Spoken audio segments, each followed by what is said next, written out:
Hi, I'm Cary Artac with Artac Advisory. Thanks for watching this video, which was recorded on Monday, November 16th, 2015, and will update you on the current technical outlook moving forward into early next year for the active Gold Shares SPDR ETF, symbol GLD.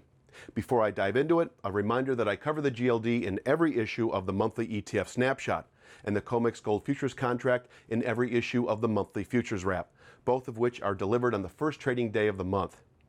If you've been a long-term subscriber or watched a number of the gold analysis videos I've shot over the last few years, you know that my longer-term opinion in Comex Gold and the GLD became bearish following a February 2013 settlement below a longer-term ascending channel bottom found on both charts. This event essentially indicated the party's over, and that the gold market was then vulnerable to giving back the lion's share of its preceding 5 to 7 year gains.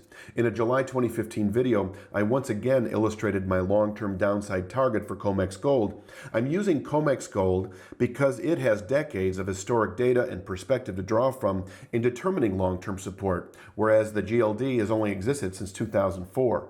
By using a segment of last July's video, I illustrate again the mathematical relationships used in determining long-term objective support for Comex Gold.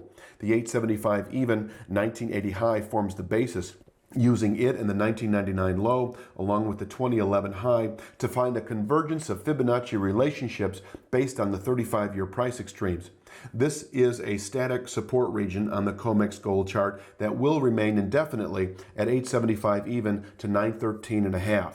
The correlation in the GLD fluctuates only marginally and is currently found between 83 even to 86.5, remaining a long-term downside target for the GLD.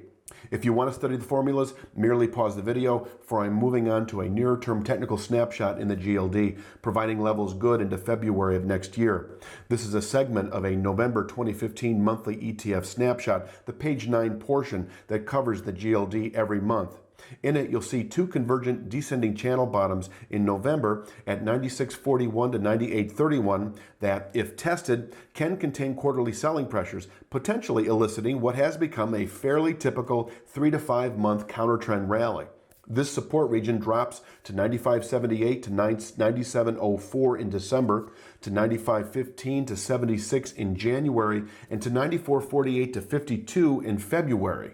Nevertheless, given my longer-term bearish dynamic, a monthly settlement below these formations should not come as a great surprise. The targeted 83 even to 86.50 region then expected within a mere 2 to 3 months, able to contain selling through next year, quite possibly the balance of the decade.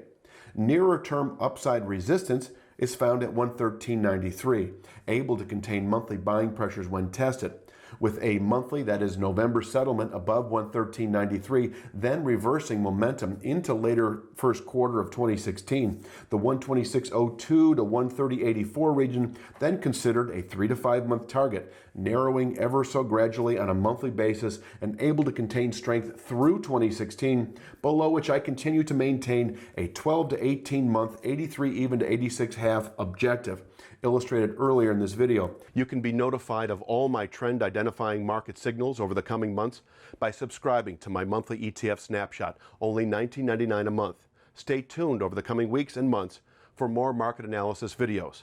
I'm Cary Artac, and thanks for watching.